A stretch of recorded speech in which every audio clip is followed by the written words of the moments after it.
السلام عليكم. اهلا بيكم في عالم التطبيقات. دلوقتي تقدر تشترك في قناتنا وتفعل الجرس عشان يوصلك مننا كل جديد في عالم التطبيقات، ونقدر نساعدك بمعلومات عن كل التطبيقات اللي انت محتاجها في حياتك عشان توصلك بشكل يومي وبطريقة سهلة وبسيطة. النهاردة هنتكلم عن تطبيق لينك اوت. التطبيق ده هو حلقة الوصل بين الراغبين في العمل بالخارج وشركات إلحاق العمالة. يعني أي حد عاوز يسافر بره، التطبيق ده بيجمع كل شركات التوظيف المعتمدة وإلحاقها بالخارج علشان تقدر تشتغل وتدور على الوظيفة اللي تناسبك خارج البلاد. التطبيق ده تقييمه 3.4 ومساحته 11 ميجا بس.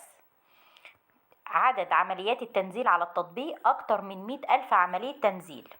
التطبيق ده مصمم عشان يساعد الأشخاص الراغبين في السفر والعمل في الخارج علشان يحصلوا على فرص عمل حقيقية. والتطبيق ده بيوفر بمنصة بتربط بين الباحثين عن عمل وشركات التوظيف المعتمدة، والشركات دي بتبقى معتمدة وبتبقى تحت إشراف القوة العاملة في مصر كمان، وده بيديله عملية أمان وبيقلل من المخاطر المحتملة اللي ممكن تقابلك علشان ما تتعرضش لأي عملية نصب وانت بتدور على سفر للخارج.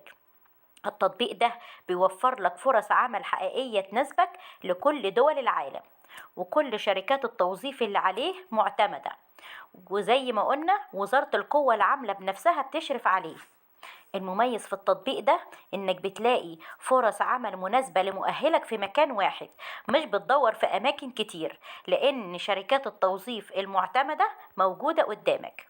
وطبعا من عيوبه انه لازم يكون متصل بالانترنت علشان يفضل مستمر، وكمان مش كل فرص العمل مدرجة عليه، واحيانا بتتفاجئ ببعض الوظائف في الخارج مش بتتناسب مع توقعاتك.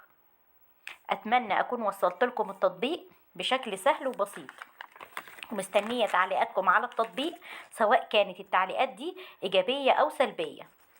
ولو أنت شفت الفيديو ده بعد فترة ولقيت أي جديد أو تطوير في التطبيق ياريت تبلغنا عشان نوصله ليك تاني بشكل أفضل.